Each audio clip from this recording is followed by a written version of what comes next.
आज हम बात करेंगे मानव में लिंग निर्धारण कैसे होता है। मानव में लिंग निर्धारण कैसे होता है अर्थात मानव में लड़के व लड़की के जन्म का निर्धारण गुणसूत्रों के आधार पर कैसे होता है। आइए हम बात करते हैं मानव में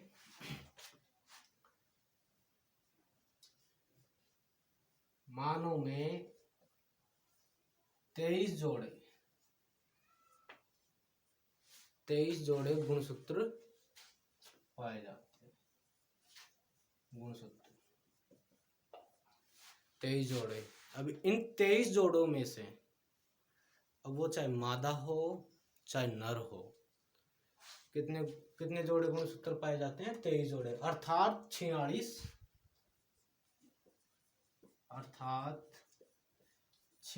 गुणसूत्र पाए जाते हैं।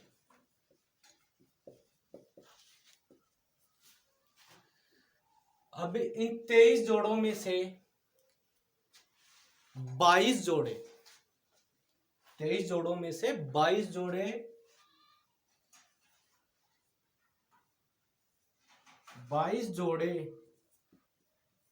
या 44 गुणसूत्र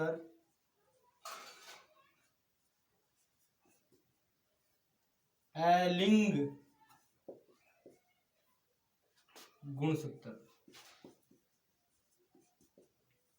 गुणसूत्र पाए जाते हैं। जो अलिंग गुणसूत्र है इसको हम अभी परिभाषित करेंगे। 44 जोड़ों के अतिरिक्त 22 जोड़ों के अतिरिक्त एक जोड़ा नर में, 22 जोड़ों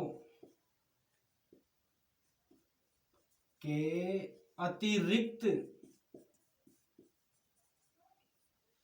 22 जोड़ों के अतिरिक्त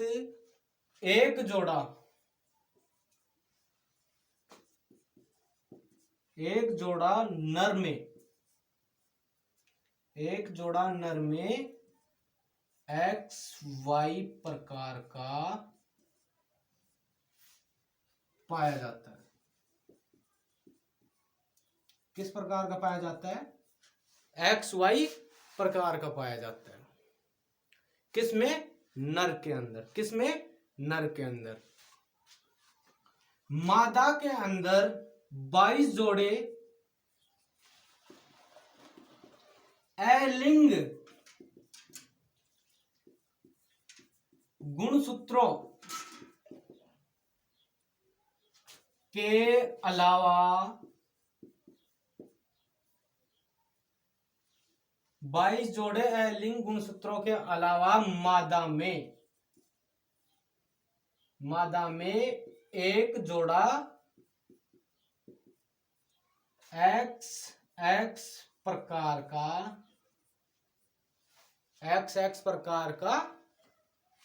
पाया जाता है।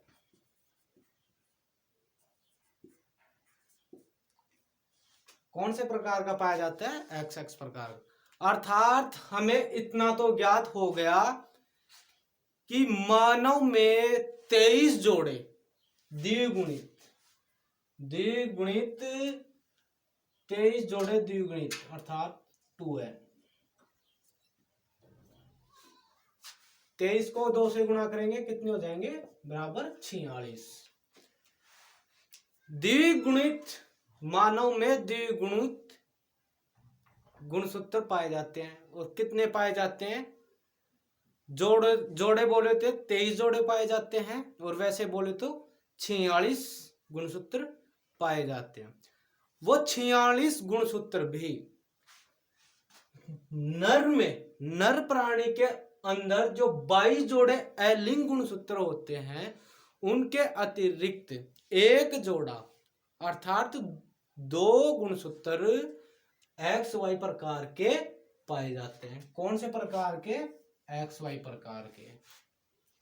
और बेचारी मादा के अंदर 22 जोड़े लिंग गुणसूत्रों के अतिरिक्त इनका XX प्रकार का एक जोड़ा या 2 XX प्रकार के गुणसूत्र पाए जाते हैं। कितने प्रकार के? 2 XX प्रकार के गुणसूत्र पाए जाते हैं। अब हम बात करते हैं कि इनका निर्माण से, इनका निषेचन के आधार पर मानव में नर और मादा का निर्माण कैसे होता है। नर और मादा का निर्माण कैसे होता है। ठीक है, यहां तक तो समझ में आया ना। अब बात करते हैं लिंग गुणसूत्र। इसमें शब्द आया मैंने, ऑटोसोम भी बोलते हैं इसको अंग्रेजी में, वैसे इसमें शुद्ध नाम है इसका कायिक गुणसूत्र। वे गुणसूत्र जो लिंग लक्षणों को छोड़कर शरीर के अन्य भागों के लक्षणों का निर्धारण करते हैं, वो क्या कहलाते हैं? अलिंग गुणसूत्र या कायिक गुणसूत्र। क्या कहलाते हैं? अलिंग गुणसूत्र या कायिक गुणसूत्र। अब बात करते हैं कि पुत्र और पुत्री की प्राप्ति कैसे होती है। देखिए, नर में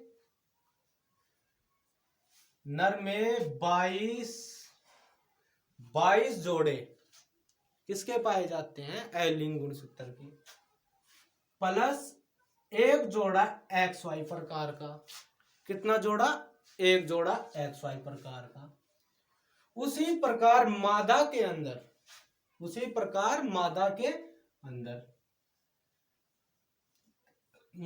अंदर भी 22 जोड़े तो अलिंग गुणसूत्र पाए जाते हैं और एक जोड़ा XX प्रकार का पाया जाता है। कौन से प्रकार का? XX प्रकार का। अब मानव में जो शुक्राणुओं का जो निर्माण है वो 50% तो नर के अंदर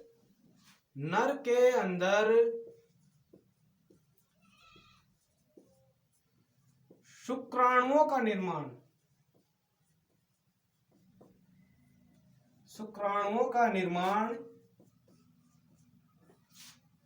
50% तो 22 प्लस YY, अर्थात 50% तो 22 प्लस YY प्रकार के बनेंगे और 50% शुक्राणु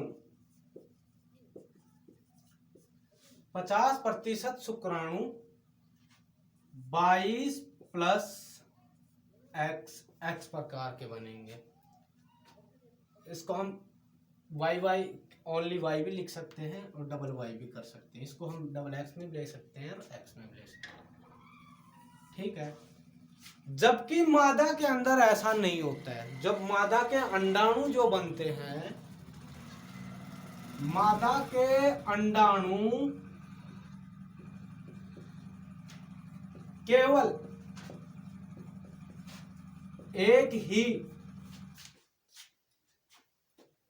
प्रकार के होते हैं, अर्थात 100% अंडाणु है जो केवल 22 प्लस XX प्रकार के ही बनते हैं। कितने प्रकार के बनते हैं? 22 प्लस XX प्रकार के ही बनते हैं। अब बात करते हैं इनके निषेचन की। निषेचन देखिए अब इनका, जब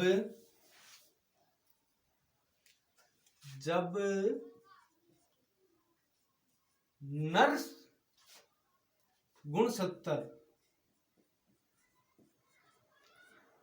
22 प्लस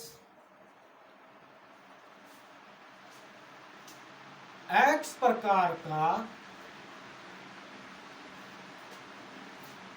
निषेचन।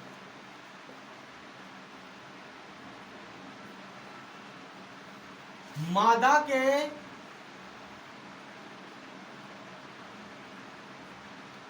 22 प्लस एक्स, 22 प्लस एक्स प्रकार के अंडाणु से होता है तो किसकी प्राप्ति होती है? किसकी प्राप्ति होती है? पुत्री की, अर्थात लड़की की। लेकिन जब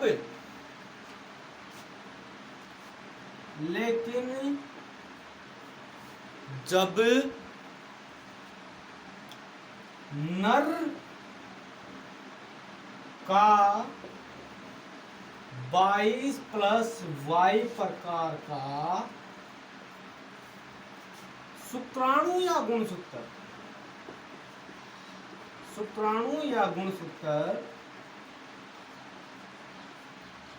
मादा के 22 प्लस एक्स प्रकार के अंडाणु से संलेख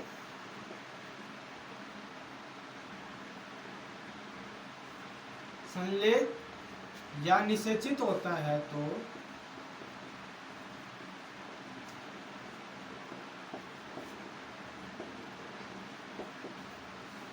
किसकी प्राप्ति होता है? तो वो एक्स प्रकार के से होता है तो क्या प्राप्त होती है? पुत्री। और जब वाई प्रकार का एक्स प्रकार के अंडाणु से संलेख या निषेचन होता है तो किसकी प्राप्ति होती है? पुत्र या लड़के। इतना समझ में आया? किस प्रकार का गुणसूत्र पाया जाता है मानव में? एक्स वाई प्रकार का। कितने जोड़े पाए जाते हैं? 23 जोड़े पाए जाते हैं, जिनमें से 22 जोड़े अलिंग गुणसूत्र होते हैं अर्थात ऑटोसोम या कायिक गुणसूत्र होते हैं, और एक जोड़ा नर में तो एक्स वाई प्रकार का होता है और मादा के अंदर एक्स एक्स प्रकार का होता है। इतना तो समझ में आया हमें? बाकी जो कायिक गुणसूत्र है या अलिंग गुणसूत्र है वो क्या है? अलिंग गुणसूत्र, जो गुणसूत्र लैंगिक या लिंग लक्षणों को छोड़कर अन्य प्रकार के शरीर के लक्षणों का निर्धारण करता है वो क्या कहलाते हैं? कायिक गुणसूत्र या लिंग गुणसूत्र, अलिंग गुणसूत्र, सॉरी अलिंग गुणसूत्र। अब हम इसका क्रॉस मैच देखते हैं कि लड़के और लड़की की प्राप्ति कैसी होती है। देखिए, नर और मादा। मादा में तो वो है ही 22 प्लस एक्स, ठीक है, इसमें तो दोनों वो ही होंगे 22, सॉरी लंबा ज़्यादा हो गया अभी एक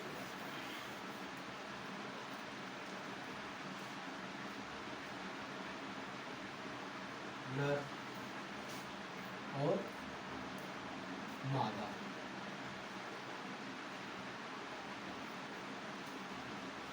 बाईस प्लस एक्स,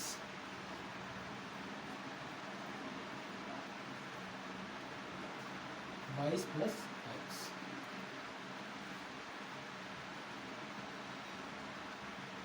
नर में भी 22 प्लस वाई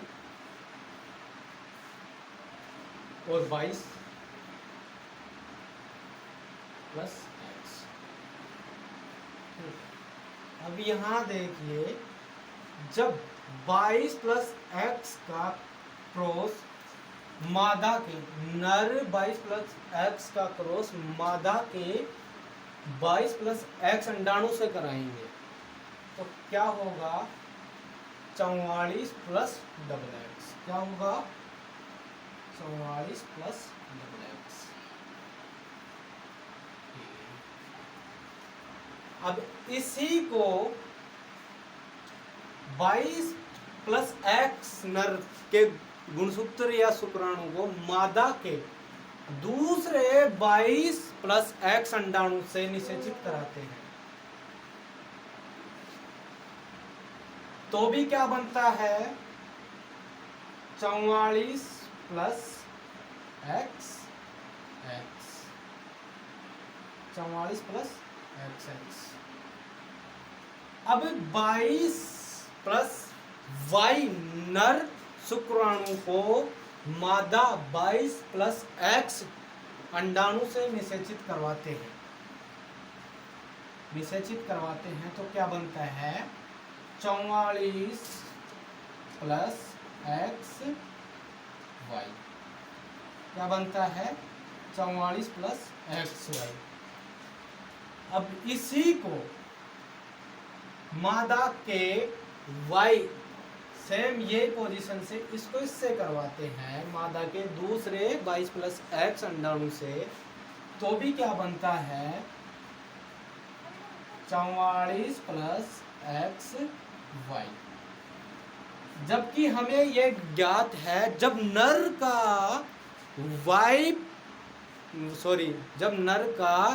वाई प्रकार का शुक्राणु मादा के एक्स प्रकार के शुक्राणु से निषेचित होता है तो किसकी प्राप्ति होती है?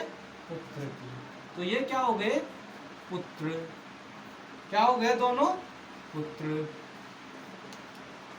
हमें यह भी पता है कि जब नर का y प्लस एक्स प्रकार का शुक्राणु मादा के y प्लस एक्स प्रकार के अंडाणु से निषेचित होता है तो जाइगोट या युग्मनज के फलस्वरूप प्रवर्धन किस प्रकार का बनता है? पुत्री।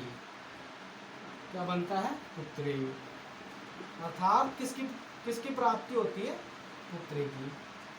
यह आरेख है जो मानव में लिंग निर्धारण को दर्शाता है। मुझे आशा है कि आप लोगों को समझ में आया होगा और बहुत ही अच्छी तरीके से आया होगा। ठीक है, जहाँ कमी रही हो तो आप मुझे कमेंट सेक्शन में बताएं। मैं आपके लिए नए वीडियो प्रयास करता रहूँगा कि आप तक मैं बायो की हेल्प कराता रहूँ।